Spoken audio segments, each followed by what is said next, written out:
Hello my dear students. मागच्या भागामध्ये आपण बघितलं एक्सक्रीशन इन प्लांट बॉडी. आज पार्ट 2मध्ये या व्हिडिओमध्ये आपण बघणार आहोत की हे जे वेस्ट मटेरियल्स ह्युमन बॉडीमध्ये तयार होतात ते कसे एक्सक्रीट केले जातात. सो द टॉपिकचं नाव आहे excretion human being. So let start. आपल्याला माहिती आहे मागच्या व्हिडिओमध्ये आपण बघितलं आहे की वेगवेगळ्या लाईफ प्रोसेसेस असतात ज्या घडत नसतील तर आपलं लाईफ धोक्यात येऊ शकतं किंवा आपलं शरीर योग्य काम करणार नाही. म्हणून अशी एक महत्त्वाची एक्सक्रीशन सिस्टम आहे ह्युमन बीइंगमध्ये की जी खूप खूप महत्त्वाची आहे. Because if your body is not throwing the waste or harmful substances out of your body, then त्याचा विपरीत परिणाम आपल्या बॉडीवरती होऊ शकतो. आपण आजारी पडू शकतो, आपण डेथसुद्धा आपली होऊ शकते. म्हणून एक्सक्रीशन सिस्टम किंवा excretory system is very important, which throws out which removes the waste from the body, and this process is very important to throwing of waste from the body. आणि ही होते आपल्या एका महत्त्वाच्या ऑर्गनने. So human excretory system consists of a pair of kidneys, pair of ureters, the urinary bladder and the urethra. So human excretory system consists of 2 kidneys, 2 ureters and bladder and urethra. You can see here या डायग्राममध्ये तुम्ही बघू शकता 2 kidney beans सारख्या, एक बियांसारख्या 2 kidneys आहेत, एक थोडी वरती आणि एक थोडी खाली. त्याच्यानंतर येल्लो ट्यूब्स दिसतात, त्याला युरेटर्स म्हणतात. 2 युरेटर्स असतात आणि त्याच्या खाली बरोबर आपल्याला आहे ब्लॅडर, युरिनरी ब्लॅडर, ज्याच्यामध्ये युरिन जाऊन साचते. आणि फायनली आपल्याकडे आहे urethra. So here urine is formed by the kidneys by separating the waste substances or in the form of urine from the food, and then it is sent to the bladder, and then it is sent out of the body through the urethra.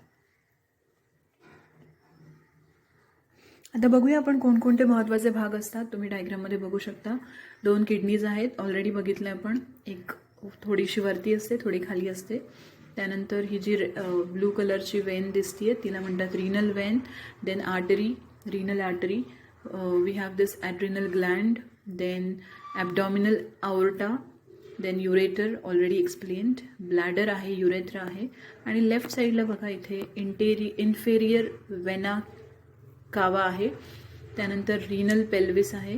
Then मेड्युला, जो किडनीच्या आतला भाग असतो, आपण नंतर बघणार आहोत, मी त्याला मेड्युला म्हणतात. आणि त्याच्यानंतर कॉर्टेक्स आहे. तर इथे एक किडनी बीनच्या शेपचं, आपल्या ज्या बिया असतात त्या शेपचं हे किडनीचं स्ट्रक्चर असतं किंवा शेप असतो. त्याला आपण रिनल कॅप्सूल असं म्हणतात. तर रिनल कॅप्सूलमध्ये तुम्ही बघाल येलो कलरचं जे दाखवलेलं त्याला रिनल कॅलेक्स म्हणतात. त्यानंतर कॉर्टेक्स तुम्ही इकडे ब्लू आणि रेड कलरच्या थोड्या थोड्या अशा फायबर्स सारखं बघताय, त्यांना म्हणतात कॉर्टेक्स. त्याच्यानंतर रिनल पिरमिड आहेत, जे सगळे छोटे छोटे पाकळ्यांसारखे पार्ट दाखवलेत त्यांना रिनल पिरमिड म्हणतात. रेड कलरची आर्टरी आहे, renal artery, and the blue colour is renal veins and the yellow colour is ureter. याच्यामधून युरिन पास होऊन ब्लॅडरकडे जाते, and then it is sent out of the body through urethra. The functional unit of kidney that performs the basic function of filtration is called nephron. Each nephron has a cup-like thin-walled upper part which is called Bowman's capsule. So you can see that red color is Bowman's capsule. आता हे जे कॅपिलरीचं network असतं, it is called glomerulus, and the urea which is produced in the liver comes into the blood. When the urea containing the blood comes into the glomerulus, it is filtered through the capillaries, and urea and other similar substances are separated from it. तुम्ही बघू शकता डायग्राममध्ये एक कॅपिलरीचं network आहे, त्याला आपण glomerulus म्हणतो. आणि त्याच्यानंतर या कॅपिलरीजमध्ये जी युरिया प्रोड्यूस केली जाते, जी युरिया प्रोड्यूस झालेली असते in liver, which comes into the blood. आणि त्याच्यानंतर युरिया असलेलं जे ब्लड आहे ते कुठे येतं, ग्लोमेरुलसमध्ये येतं. आणि मग इथे फिल्टरिंगचं काम होतं, त्याला ग्लोमेरुलर फिल्टरेशन असं म्हणतात. हे पूर्ण जे आहे त्याला बोमन्स कॅप्सूल म्हणतात. ओके, सी शेप दिसतो याचा, it is called Bowman's capsule. इथे फिल्टरेशनचं काम होतं आणि तुम्ही बघताय हे येलो जे डॉट्स आहेत आयन्सच्या फॉर्ममध्ये फिल्टर केले जातात आणि मग ते पुढे पाठवले जातात. So water molecules and small molecules of some other substances can cross the semi-permeable membrane of Bowman's capsule. Bowman's capsule ला एक semi-permeable membrane असते ज्यातून water molecules आणि small molecules of other substance can cross. So the solution accumulated in the cavity of Bowman's capsule passes into the tubular part of the nephron. So let's see the tubular part of the nephron. So the solution accumulated in the cavity of Bowman's capsule passes into the tubular part of the nephron. इथे बघू शकता तुम्ही वेगवेगळे tubes दाखवले, त्याला tubular part of the nephron म्हणतात. आणि here the molecules of water and some other useful substances are reabsorbed. So let's see how the water molecules and molecules of some other useful substances are reabsorbed into the blood. बघा इथे वेगवेगळ्या प्रकारचे जे important substance आहेत ते पुन्हा absorb केले जातात. So molecules of water, some other useful substances are reabsorbed. So this process is called selective reabsorption. So selective reabsorption will be of sodium, amino acid and glucose will be reabsorbed from the filtrate back into the blood. So these are the capillaries. बघू शकता तुम्ही red dot सोडियमचा दाखवला, green glucose आणि yellow amino acid हे capillary through पुन्हा ब्लडमध्ये mix केले जातात. The urine which is formed from the remaining solution which is full of waste materials. आता ही जी युरिन आहे will be carried by the ureters and will be stored in the urinary bladder. तुम्ही इथे बघू शकता या साईडला जो एंड आहे राईट साईडला, तिथून ती झाली आहे युरेटरकडे आणि मग त्याच्यानंतर ती ब्लॅडरमध्ये साचून ठेवली जाते and then urine will be given out through the urethra. Now this urinary bladder is muscular and it is under the control of nerves. बघा इथे हा एक मस्क्युलर पार्ट असतो urinary bladder. That's why we can actually keep control on urination. Though the kidneys are the main organs of excretion in human being, पण skin आणि lungs सुद्धा आपल्याला excretion प्रोसेसमध्ये हेल्प करतात.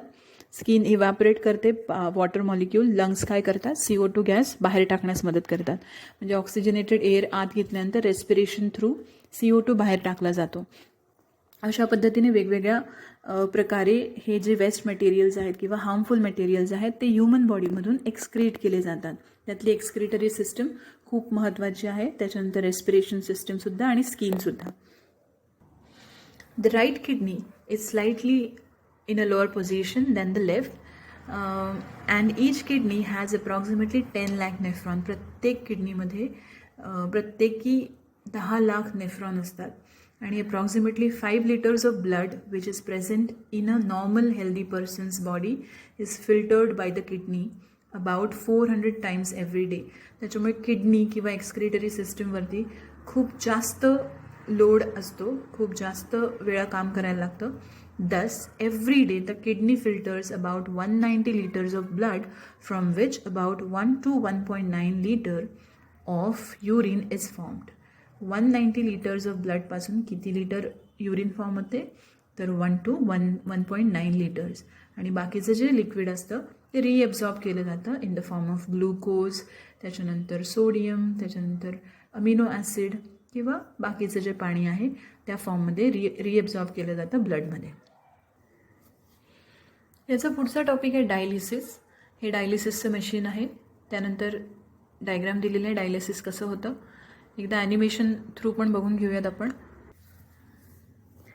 Now the efficiency of the kidneys can be adversely affected by injury, infection or decreased blood supply.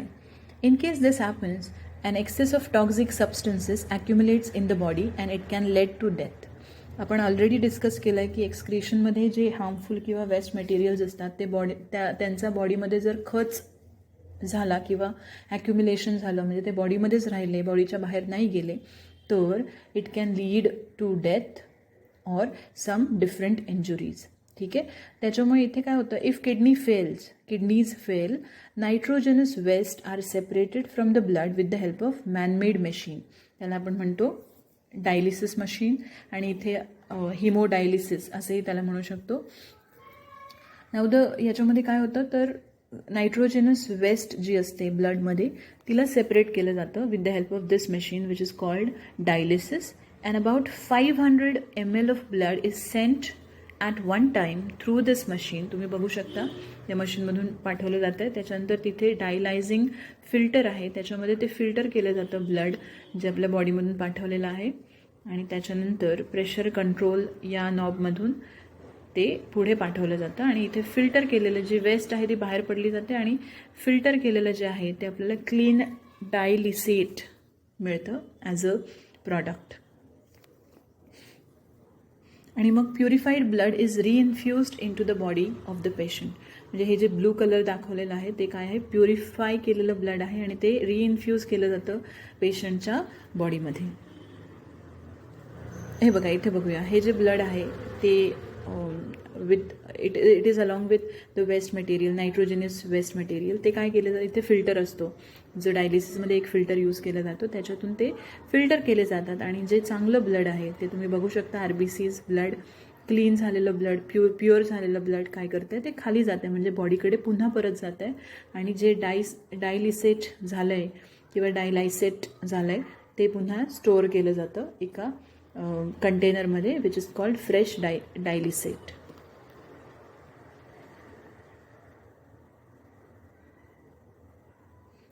That is called used dialysate. आणि fresh dialysate जेव्हा filtering होतं dialysis मशीनमध्ये तेव्हा टाकलं जातं डायलिसेट आणि जे यूज डायलिसेट आहे ते त्या कंटेनरमध्ये गोळा होतं.